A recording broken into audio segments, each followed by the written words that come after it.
లేకపోతే యుద్ధానికి సిద్ధమవుతోందా? నియంత్రణ రేఖ వెంబడి ఇప్పటికే భారీగా సైన్యాన్ని మోహరించింది. వరుసగా ఇది 7వ రోజో 8వ రోజో లైన్ ఆఫ్ కంట్రోల్లో అక్కడ యుద్ధ వాతావరణం నెలకొంది. తుపాకుల మోత మోగుతోంది. ఇప్పటికే భారత సైన్యం ధీటుగా జవాబిస్తోంది. ఈ నేపథ్యంలోనే ఇప్పుడు జిత్తుల మారి పాకిస్తాన్ ఇంకొక కవ్వింపు చర్యకు దిగబోతోందా అంటే అవుననే మాట వినిపిస్తోంది. మరి ముఖ్యంగా చైనా తయారు చేసిన 155mm SH-15 హౌవిట్జర్స్ ని LOCకి తరలిస్తోంది పాకిస్తాన్. దానికి సంబంధించిన వీడియో ప్రస్తుతం సోషల్ మీడియాలో వైరల్ గా మారింది. ఆ విజువల్స్ మీరు చూడొచ్చు. హౌవిట్జర్స్ కి సంబంధించి 155mm SH-15 హౌవిట్జర్స్ ఇవి ఎంత ప్రమాదకరం అంటే, ఎంత దారుణంగా ఉంటాయంటే వాళ్ళు అనుకుంటున్నట్టు మనకు అసలు ఏం కంపారిజన్ కాదు. వాళ్ళు అనుకున్న ప్రకారం చూసుకుంటే దాదాపు 50 కిలోమీటర్ల రేంజ్ ఉంది వీటికి. ఇది కేవలం 50 కిలోమీటర్లే కాదు, మరీ ముఖ్యంగా దీనికి సంబంధించి ఆ క్యాపబిలిటీస్ మాట్లాడుకున్నప్పుడు వాళ్ళు అనుకున్న దాని ప్రకారం చూసుకుంటే ఇటు ఫైజా-ఈ బద్ర్ కావచ్చు, లల్కర్-ఈ మొమిన్ కావచ్చు, జర్బీ హైదరీ కావచ్చు, ఇటు ఎయిర్ క్రాఫ్ట్కి సంబంధించి నిన్న మనం చూసాం. అఫ్కోర్స్ దీనికి సంబంధించి కొంతసేపటి కింద మాట్లాడుకునే ప్రయత్నం చేద్దాం. ఇప్పటికే నేవీ ఎక్సర్సైజెస్ని ప్రారంభించింది. దాంతోపాటు ఎయిర్ ఫోర్స్ ఎక్సర్సైజెస్ని ప్రారంభించింది. ఇప్పుడు మిలిటరీ కూడా రంగంలోకి దిగబోతోందా? ఆ ఎక్సర్సైజెస్ని స్పీడప్ చేస్తుందా అంటే అవుననే మాట వినిపిస్తోంది. ఇప్పటికే ఆ ఎయిర్ ఫోర్స్కి సంబంధించి చూసాం. F-16, J-10, JF-17 లాంటి ఎయిర్ క్రాఫ్ట్స్ని విన్యాసాలకు ఉపయోగించింది పాకిస్తాన్. దాంతోపాటు సర్ఫేస్ టు ఎయిర్ కావచ్చు, సర్ఫేస్ టు సర్ఫేస్ కావచ్చు, ఆ మిజైల్స్కి సంబంధించి కూడా యుద్ధ విన్యాసాలు చేసింది. ఈ నేపథ్యంలోనే ఇటు ఆర్మీ, నేవీ అలాగే మిలిటరీ ఈ మూడు కూడా యుద్ధానికి సిద్ధం కాబోతున్నాయా? యుద్ధానికి కాలు దువ్వుతున్నాయా? జిత్తుల మారి పాకిస్తాన్ ఇప్పుడు చైనా సపోర్ట్తో ముందుకు వెళుతోందా? ఎందుకు నేను ఈ మాట అంటున్నానంటే, ఈ 155mm SH-15 హౌవిట్జర్ అనేది 2019లో చైనాతో అగ్రిమెంట్లో నేపథ్యంలో ఈ SH-15 ఇది 155mm లేదా 52 క్యాలిబర్గా మాట్లాడుకునే సెల్ఫ్ ప్రొపెల్డ్ హౌవిట్జర్. ఇది 6x6 షాంగ్సీ ట్రక్ చాసిస్ అని కూడా మాట్లాడుతూ ఉంటారు. ఇదేం చేయగలదంటే కనుక, మరి ముఖ్యంగా దీని ఎబిలిటీ గురించి మాట్లాడుకున్నప్పుడు నాటో అలాగే నాటోకి స్టాండర్డ్కి సంబంధించి మాట్లాడుకునే సందర్భంలో GPS గైడెడ్ అమ్యునేషన్స్ని క్యారీ చేయగలదు. దాంతోపాటు 53 కిలోమీటర్ల దూరం వరకు కూడా షూట్ చేయగల కెపాసిటీ దీనికి ఉంది. దీన్ని ప్రస్తుతం బోర్డర్లో ప్రవేశపెడుతోంది పాకిస్తాన్. యుద్ధ విన్యాసాలకు ఉపక్రమించింది. యుద్ధానికి కాలు దువ్వేందుకు సిద్ధమవుతోంది. ఆల్రైట్, ఇదే అంశానికి సంబంధించి అప్డేట్స్ అందించేందుకు మా ప్రతినిధి మధు కూడా లైవ్లో ఫోన్ లైన్లో సిద్ధంగా ఉన్నారు. మధు దగ్గరికి వెళ్ళే ప్రయత్నం చేద్దాం. ఆ వీడియోను మీరు చూస్తున్నారు, ఆ రిప్రజెంటేటివ్ వీడియో కాదు, సోషల్ మీడియాలో వైరల్గా మారుతున్న వీడియో. ఆ సిచ్యువేషన్ చూద్దాం. ఒక్కసారి హౌవిట్జర్కి సంబంధించి ఎలా వెళ్తున్నాయో చూడొచ్చు.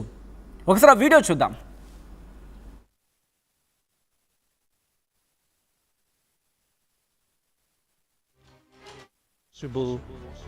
Efficiency.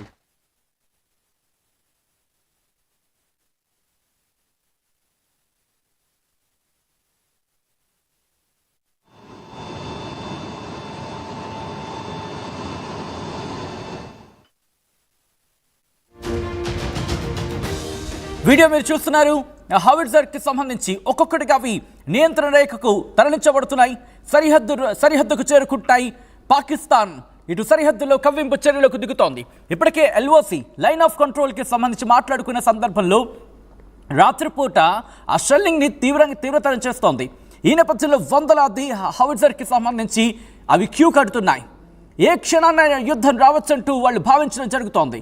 భారత్ రంగంలోకి దిగుతుంది, భారత్ ఇటు యుద్ధాన్ని ప్రేరేపిస్తుంది అంటూ కూడా కొద్దిసేపటి క్రితం, ఇన్ఫాక్ట్ ఇంకా చెప్పాలంటే కొద్ది గంటల క్రితం పాకిస్తాన్ విదేశీ వ్యవహారాల మంత్రి చెప్పిన సందర్భం. దాంతోపాటు పాకిస్తాన్కి సంబంధించి ఇన్ఫర్మేషన్ బ్రాడ్కాస్టింగ్ మినిస్టర్ కూడా చెప్పుకొచ్చాడు. 24 గంటల నుంచి 36 గంటల లోపు యుద్ధం వస్తుంది. అది కూడా ఎప్పుడు? అర్ధరాత్రి 2 గంటలకు ప్రెస్ మీట్ పెట్టాడు. ఏదో దానితో ఇంటెలిజెన్స్ అంట, వాళ్ళకున్న ఇంటెలిజెన్స్ ప్రకారం అంట. సో ఈ నేపథ్యంలో ఒకసారి విశ్వాస్ చూడండి. మిలిటరీ రెడీ అవుతోంది, అలాగే నేవీ కూడా యుద్ధ విన్యాసాన్ని సిద్ధం చేస్తోంది. రెండు అంటే మిలిటరీ కావచ్చు, నేవీ కావచ్చు, లేకపోతే ఎయిర్ ఫోర్స్ కావచ్చు, ఎవరికి వారు యుద్ధ విన్యాసాలను చేసుకుంటున్న పరిస్థితి ఉంది పాకిస్తాన్కి సంబంధించి. ఎప్పుడైతే పాకిస్తాన్ ఇటు నేవీలో యుద్ధ విన్యాసాలను స్టార్ట్ చేస్తుందో విక్రాంత్ అక్కడే ఉన్నాడు. గుర్తుపెట్టుకో పాకిస్తాన్, విక్రాంత్ అక్కడే ఉన్నాడు. విక్రాంత్ తగిన ధీటైన సమాధానం చెప్పబోతున్నాడు. ఇంకా ఇంట్రెస్టింగ్గా చెప్తాను మీకు, ఎందుకంటే ఎప్పుడైతే మన ఎయిర్ ఫోర్స్ వాళ్ళ యుద్ధ విన్యాసాలు చేస్తున్నప్పుడు వాళ్ళ రేంజ్లోకి ఉంటుంది కదా, అక్కడికి వెళ్ళే సందర్భంలో ట్రై చేస్తూ ఉంటాం కదా, మనం అక్కడి వరకు వెళ్ళే ప్రయత్నం చేశాం. అంటే ఏదో వాళ్ళ అటాకింగ్ కాదు, యుద్ధ విన్యాసాలకు సంబంధించి ఒకవేళ వస్తే ప్రిపేర్నెస్ చెక్ చేసుకుంటాం కదా, కనీసం ఏం చేయలేకపోయాయి. భయపడిపోతుంది పాకిస్తాన్. భయపడిపోయే నేపథ్యం నుండి ఇప్పటికే మన 2-3 ఫైటర్ జెట్స్ అలా వెళ్ళొచ్చాయి, కానీ ఏమీ చేయలేకపోయాయి. మనమే యుద్ధానికి పురుగొల్పట్లేదు, కానీ కనీసం రిటాలియేషన్కి కూడా అవి ప్రయత్నం చేయలేకపోతున్నాయి. అంటే ఏ స్థాయిలో భయపడుతున్నాయో అర్థం చేసుకోవచ్చు. కారణం ఇక్కడ ఒకటి చెప్పే ప్రయత్నం చేస్తా, 1 by 1 చెప్పే ప్రయత్నం చేస్తా. ముందుగా నేను నేవీ నుంచి స్టార్ట్ చేస్తా. ఎప్పుడైతే విక్రాంత్ అక్కడ అడ్డుగా ఉందో అటుకు వెళ్ళే ప్రయత్నం జరగట్లేదు. ఈ డీటెయిల్గా మాట్లాడదాం. బట్ మా ప్రతినిధి మధు ఉన్నారు, ఒకసారి మధు దగ్గరికి వెళ్తాను.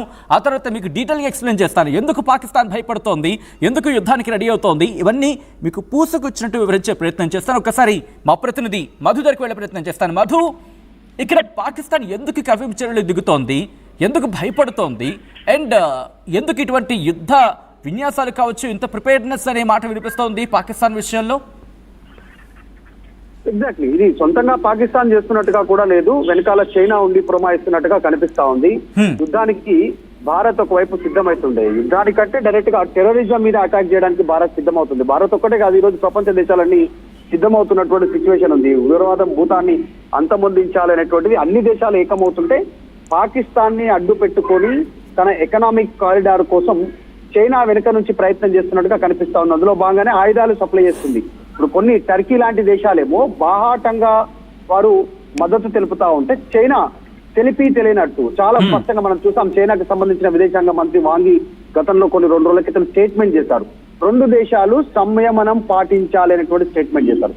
ఎందుకోసం సంయమనం పాటించాలనేటువంటిది చెప్పలేదు వాంగి. ఎందుకంటే టెర్రరిజం తో అమాయకుల ప్రాణాలను బలికొంటున్నాం ప్రపంచం మొత్తంగా. అందులో ముఖ్యంగా ఇండియాలో చాలా పెద్ద ఎత్తున నియంత్రణ రేఖన వెంబడి ఎప్పుడు కాల్పుల రూపంలో ఏదో ఒక అలజడి, షెల్టర్లు, మోటార్ షెల్లు ఇలాంటి దాడులతో ఎప్పుడు అతలాకుతలం చేసే ప్రయత్నం, ఏదో రకంగా అక్రమంగా భారతదేశంలోకి చొరబడాలి, ఉగ్రవాదాన్ని పెంచి పోషించేలాంటి కార్యక్రమాలు, వీటిని అడ్డుకోవడానికి భారత్ ప్రయత్నం చేస్తా ఉంటే అనేక వేదికలపైన ఆధారాలతో సహా వారిని దోషిగా నిలబెడితే పాకిస్తాన్ వారికి వెన్నుదన్నుగా నిలబడే ప్రయత్నం చైనా చేస్తా ఉంది. ఇప్పుడు ఈ రోజు జరుగుతున్న పరిణామాలు కూడా అవే. 8 రోజులు అవుతా ఉంది అటాక్ జరిగి, పహల్గామ్ దాడి జరిగి. అయినప్పటికీ కూడా పాకిస్తాన్ కవింపు చర్యలు ఆగట్లేదు. కంటిన్యూ కాల్పులు చేస్తానే ఉన్నారు. దానికి భారత్ సైనికులు ధీటుగా సమాధానం చెప్తున్నారు. ఓకే, కానీ పాకిస్తాన్ ఇంటెన్షన్ ఏంటి, పాకిస్తాన్ వెనకాలన్నటువంటి వాళ్ళ ఇంటెన్షన్ ఏంటి అనేది అర్థమవుతా ఉంది. చైనా తయారు చేసినటువంటి మిసైల్స్, వారికి సంబంధించినటువంటి ఈ ఆర్మీకి వారికి సంబంధించిన యుద్ధ సామాగ్రి ఎందుకు పాకిస్తాన్ చేతికి చేరుతా ఉంది, అది ఎందుకు పాకిస్తాన్ బార్డర్ కి తీసుకొస్తా ఉన్నారు, యుద్ధానికి సిద్ధంగా లేమంటూ ఒకడు స్టేట్మెంట్ చేస్తారు, ఒకడేమో మాకు ఉగ్రవాదం లేదంటారు, ఇంకొకడేమో గతంలో అమెరికా బ్రిటన్ కోసం ఉగ్రవాదాలను పెంచి పోషించామనేటువంటి స్టేట్మెంట్ చేస్తారు. అంటే సంబంధం లేని స్టేట్మెంట్ చేస్తూనే ఈ రకంగా ముందుకు వస్తున్నారు. దీని వెనకాల కూడా చైనా ఉంది అనేటువంటి చర్చ జరుగుతుంది. దానికి రీజన్ PPEC కారిడార్, దాన్నే చైనా పాకిస్తాన్ ఎకనామిక్ కారిడార్ అంటారు. ఫ్యూచర్ లో కనుక ఏదైనా దేశం చైనా మీద యుద్ధం ప్రకటిస్తే వారికి ఉన్నటువంటి కొన్ని వాణిజ్య పరంగా వారు నష్టపోకుండా, చేస్తున్నటువంటి బిజినెస్ నష్టపోకుండా ఉండడానికి దాదాపు 3500 కిలోమీటర్లకు సంబంధించినటువంటి అత్యంత కీలకమైనటువంటి ప్రాంతంలో ఇది పాకిస్తాన్ ఒప్పించి అప్పుల రూపంలో వారి మెడలో ఒక వేసి, కత్తి లాంటిది వేసి వారిని ఒప్పించి అప్పు రూపంలో వారికి ఇచ్చి మిర్చి లోపల మిర్చి కట్టించుకుంటారు చైనా కూడా పాకిస్తాన్ నుంచి. అలా వారికి అవసరానికి డబ్బులు ఇచ్చి ఆ ఎకనామిక్ కారిడార్ నిర్మించుకుంటున్నటువంటి సిచ్యువేషన్. దాన్ని కాపాడుకోవడం కోసం ఈ రోజు ఉగ్రవాదం మీద పోరాటం చేస్తున్నటువంటి భారత్ ను నిలువరించే ప్రయత్నం. కానీ మధు, ఇక్కడ మనం మాట్లాడుకుంటే ఇక్కడ చైనాకి సంబంధించి ఒకవేళ సపోర్ట్ ఇచ్చినప్పటికీ, అంటే ఎంబినేషన్స్ ని సపోర్ట్ ఇవ్వగలదు కానీ ఫ్యూయల్ కి సంబంధించి సపోర్ట్ ఇవ్వగలదా? ఒకవేళ ఫ్యూయల్ కి సంబంధించి, ఎందుకంటే అయిపోతే కనుక రావాలంటే ఒకవేళ గట్టిగా మనం పిడికిలు బిగిస్తే అరేబియా సముద్రంలో మనం ఆపే సందర్భం కూడా. సో అటువంటి సినారియోలో పాకిస్తాన్ ఇటు చైనాని నమ్ముకొని ఎంతవరకు ఎన్ని రోజులు ముందుకెళ్ళగలదు? కనీసం వాటికి రిపేర్కు వాటి మెయింటెనెన్స్కు ఇబ్బంది పడుతుందిగా. అంటే ఎమ్యునేషన్స్ అయితే వాళ్ళకి కనిపించడానికి ఆర్మ్డ్ ఫోర్స్ అంటే వాళ్ళ దగ్గర ఉన్న ఫైటర్ జెట్స్ కావచ్చు చూడడానికి ఇన్ని ఉన్నాయి, కానీ రిపేర్లోనే చాలా ఉన్నాయని చెప్పుకుని రిపోర్ట్లు చెప్తున్నాయి. ఎగ్జాక్ట్లీ, అంటే వాస్తవానికి కూడా సచిన్ ఇక్కడ కాస్త చైనా కూడా కాస్త మందగించింది మన ఆర్థిక ప్రగతి. ఎందుకంటే కరోనాకు మూలమే, కరోనా వైరస్ కు కారణమే చైనా. కరోనా వైరస్ తయారైందే చైనా ల్యాబ్ లో. ప్రపంచ దేశాల మీద విసిరిద్దాం అనుకున్నారు, అది బ్లాస్ట్ అయిపోయి చైనానే కబలించినటువంటి పరిస్థితి అబాసు పాలైంది చైనా. లాస్ట్ కు చైనా లాంటి దేశాలకు కూడా భారతీయ సహాయం చేయాల్సినటువంటి పరిస్థితి వచ్చింది మొన్న.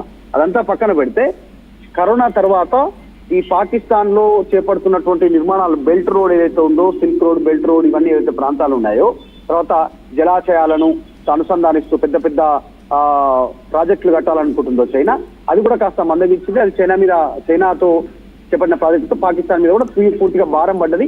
పాకిస్తాన్ కూడా కోలుకోలేని సిచ్యువేషన్ లో ఉంది ప్రస్తుతానికి. కానీ దీని వెనకాల రీజన్ ఏంటంటే ఈ రోజు భారత్ టెర్రరిస్టులను అంతం చేయడానికి ముందుకు వస్తా ఉంటే దాన్ని అడ్డుకునే ప్రయత్నం చైనా ఎందుకు చేస్తుంది అనేటువంటిది. ఎందుకంటే ఒకవేళ టెర్రరిస్టులు కనుక యాక్టివిటీ భారత్ లో ఉండకపోతే భారత్ ఇప్పటికే ప్రపంచ దేశంలో నెంబర్ 1 గా ఎదిగే ప్రయత్నం చేస్తా ఉంది. అమెరికా తర్వాత దాదాపు భారత్ పేరే చెప్పుకుంటున్నారు ప్రపంచ దేశాలన్నీ కూడా. ఎందుకంటే చైనాను నమ్మదగిన కంట్రీ కాదు, ఏ దేశం కూడా చైనాను నమ్మదగిన ప్లేస్ లో చైనాను చూడదు ఏ దేశం కూడా. సో ఆ ప్లేస్ భారత్ ను చూస్తా ఉంది. సో గ్లోబల్ లీడర్షిప్ లో భారత్ ముందుకు వెళ్తా ఉంది. కాబట్టి అట్లా వెళ్ళొద్దంటే ఈ టెర్రరిస్ట్ యాక్టివిటీకి పాకిస్తాన్ కి చేయితనివ్వాలి, ఆ టెర్రరిస్ట్ అటాక్ చేస్తుండాలి, ఎప్పుడు అశాంతి రగలాలి. సో భారత్ ఎప్పుడు దాని మీద ఫోకస్ చేయాలి, అభివృద్ధిలో ముందుకు వెళ్ళొద్దు అనేటువంటి చైనా కుట్ర.